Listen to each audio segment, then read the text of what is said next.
સાંભળી જો, ભગવાન રામ ધનુષ ભાંગવા નહોતા ગયા, આને હારે ગયા હતા વિશ્વામિત્ર હારે, એને આમંત્રણ નહોતું રામને. અને એ તો બે ભાઈઓ બેઠા હતા શાંતિથી. હા, એને કઈ પ્રોગ્રામ જ નહોતો. આ વિશ્વામિત્રે કીધું હાલો મારે હારે આપણે જવું છે, હાલો. અને એક રાજાથી ધનુષ ઊંચું ન થયું ત્યારે જનક એમ બોલ્યા, તમામ રાજાઓ પોતપોતાના ઘર ભેગા થાવ, આ ધરતી ક્ષત્રિહીન થઈ ગઈ છે, કોઈ વીર નથી. ત્યારે લક્ષ્મણે કીધું કે જનક તારા શબ્દ પાછા કઈ લે, જોવા આવ્યા છે હજી ગુરુએ કીધું નથી, ઠેબે ઠેબે રમાડતો રમાડતો વયો જાવ. રામ કે ધીરો રે, હારા થવાના છે, અત્યારથી ન બગાડાય, માપે રેવાય. લખણ જલકાઈમાં ગુરુ બેઠા છે, ન બોલાય. ગુરુએ આદેશ કર્યો, જાઓ રાઘવ. આ ગુરુના આદેશ પ્રમાણે જે હાલતો હોય ને સાહેબ, એ કર્મરૂપી ધનુષને પણ તોડી શકે. ગુરુનો આદેશમાં આવી જવો જોવે. અમુક તો ઘણા એવા છે, અમે ત્યાં ગયા હતા સ્વામીજી, અમારે સામે તો તું ગુરુ છો, કી ગુરુ છે નક્કી કરીને પેલા તું અમારે સામું ધ્યાન ન દીધું, એ તો ઓલે આચા ત્યાં સામું જોયા કર્યા. નહીં, સદગુરુનું ધ્યાન જ હોય. એવા ધોખા કરનારો કોઈ દી સદગુરુની કૃપા ન લઈ શકે.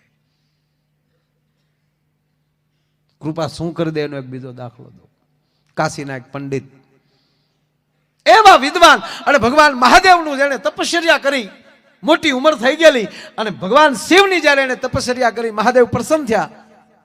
માગ પંડિત, શું આપું તને? કે પ્રભુ આપ અંતર્યામી છો, મારે તમારી પાસે શું માગવાનું? કે ના છતાં માગ.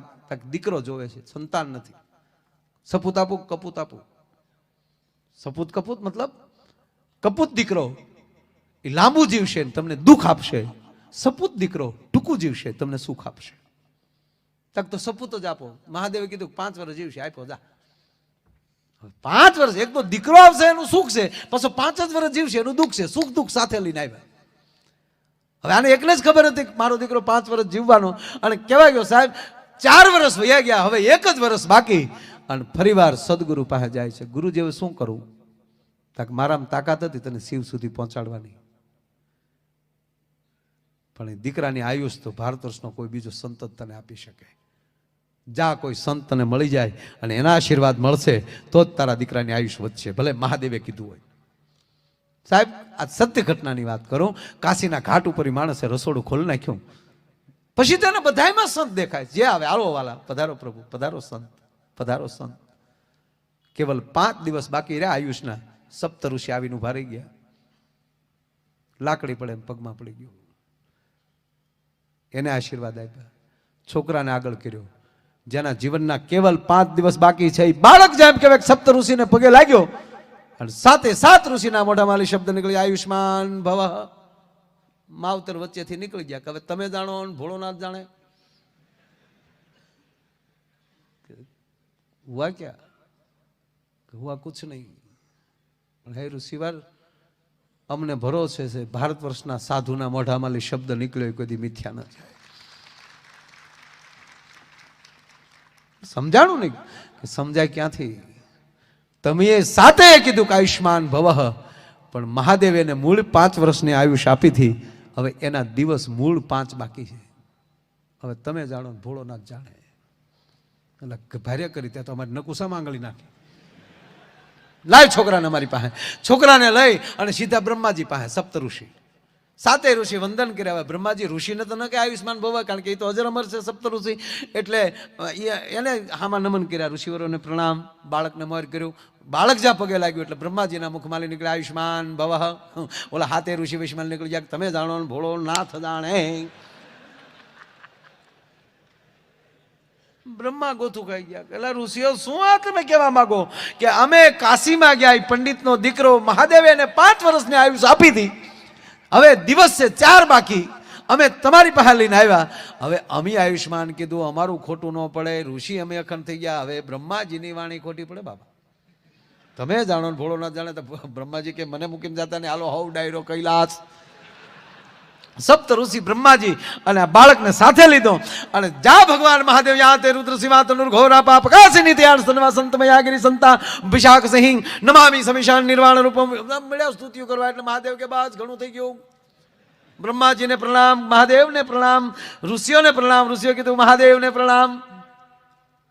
છોકરાને મોર કર્યો, છોકરો પગે લાગ્યો. મહાદેવ બોલ્યા આયુષ્માન ભવઃ. 8 વિસ્મલ નીકળી ગયા. ભોળાનાથ કે કેમ કરો? તમારું હવે આ જે બાળક છે એને ઓળખો. આ તો મેં વરદાન આપ્યું હતું, ઈ છે, બસ ઈ જ છે ને તમે જ કીધું આયુષ્માન ભવ. દિવસ 3. ઓહો, આ ફોટો બધાએ જોયો હશે, વાત આજ પહેલી વાર સાંભળતા હશે. બાળક શિવને લિંગને બધ ભરીને સૂતું હોય છે, યમ હામો ઉભો છે, મહાદેવ ત્રિશુલ લઈને ઉભા હોય છે. છોકરાને ભગવાન શિવે કહી દીધું કે આને મળી બિલીપત્ર ચડાવવા, મળી ભજન કરવા. ઓલો મળ્યો ભજન કરવા. ઓમ ત્રંબકમ યજામહે સુગંધિમ પુષ્ટિવર્ધનમ ઉર્વારુકમિવ બંધનામૃત્યુ મોક્ષમામૃતાય નમઃ સ્વાહા બિલીપત્રમ શિવાર્પણમ. ભજન ચાલુ કરી દીધું. જ્યાં 3 દી પૂરા થયા અને યમરાજે નાખ્યો ગાળિયો, અને યમને જોયા એટલે છોકરો રાડ નાખીને શિવલિંગને બધ ભરી ગયો. આન મહાદેવે ત્રિશુલ લીધું. યમને કીધું એ મારા ડિપાર્ટમેન્ટનો માણસ મારા ઘર ઉધી ટેક. પ્રોટોકોલનું ભાન છે કે નહીં છોકરા? જમ કે સાંભળજો, તમારા ડિપાર્ટમેન્ટનો માણસ છે ને તમારું લખેલું પાછું કરવું નહીં તો હાવ ડિસમિસ કરો. મારે કામ કરવું કે નહીં ભલા માણા? તમે એને 5 વર્ષ આપ્યા થાય, એ 5 વર્ષ પ્રભુ પૂરા થયા, ન આવું તો તમે સોચરા કાઢી નાખો. મૂકી દે છોકરાને. સંતની કૃપા ક્યાં પહોંચાડે વાત ઈ કરું છું. તમને ભરોસો કવડો છે એના ઉપર આધાર છે. હમણાં તો એક સાધુ પાસે એક જણો આવીને એટલું બોલ્યો કે બાપુ કઈક સત્સંગ સંભળાવો તો તારો બાપ હું અહીંયા દલાલી થાય કઈ હરાજી હાલે કઈ? અમુકને ભાન જ નથી ક્યાં હું કહું બાપુ કઈક સત્સંગ સંભળાવો ને, એટલે હું અહીં કોમેન્ટ્રી હાલે કઈ સંતો ને એ તો હું બોલ્યો કોમેન્ટ્રી હાલે, સંતો કઈ બોલ્યા નહીં. સત્સંગ તો બેટા તને સંભળાવું, પણ તું શું બનીને આવ્યો મને શું ખબર? તારો ખોરાક શું છે? મતલબ કૂતરો બોલાયો, કૂતરાને સફરજન આપ્યું, કૂતરે ઊંઘ્યું નહીં, ન ખાધું. કામ સમજાણું કઈ કે ના?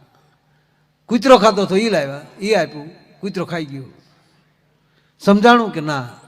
ગાયને બોલાવી, ગાયને જે કૂતરાએ ખાધું હતી તે કૂતરાએ ગાય એને સામું ન જોયું અને ગાયને સફરજન આપ્યું, ગાય સફરજન ખાઈ ગઈ.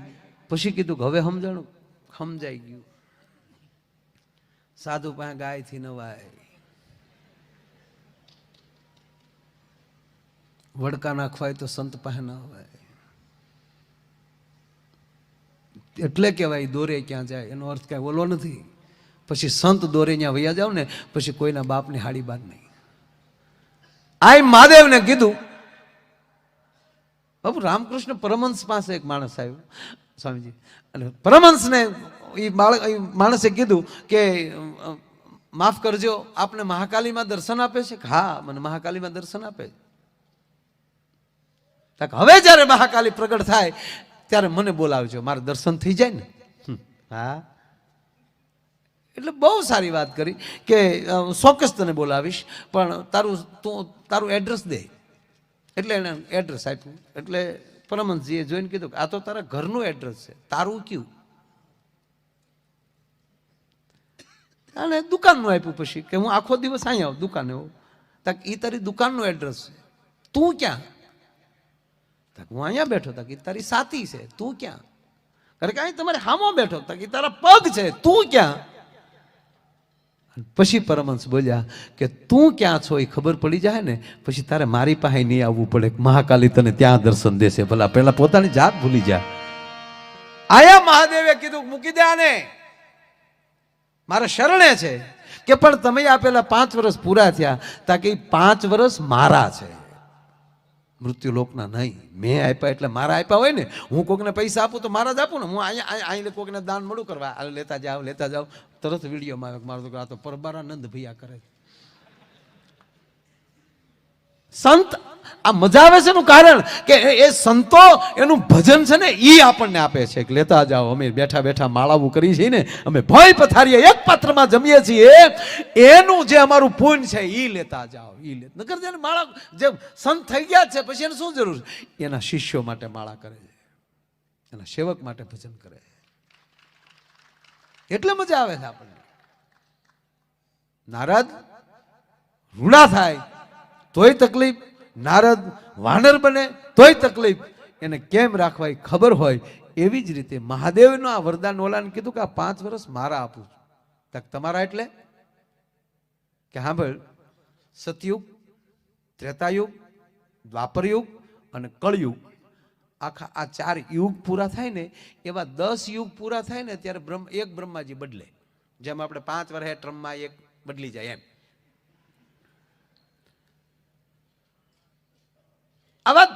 આવી રીતે થાય ત્યારે એક બ્રહ્મા ને એવા 10 બ્રહ્માના યુગ જાય ને ત્યારે મારો એક દિવસ થાય ભોળાનાથ. હવે 5 વર્ષ કેટલા થાય ગઈ? ઓય બાબા આ તો નીકળ. સાહેબ એ વરદાન આપ્યું ને એ બીજું કોઈ નહોતું, એ માર્કંડ ઋષિ બન્યા સાહેબ, ઋષિ માર્કંડ.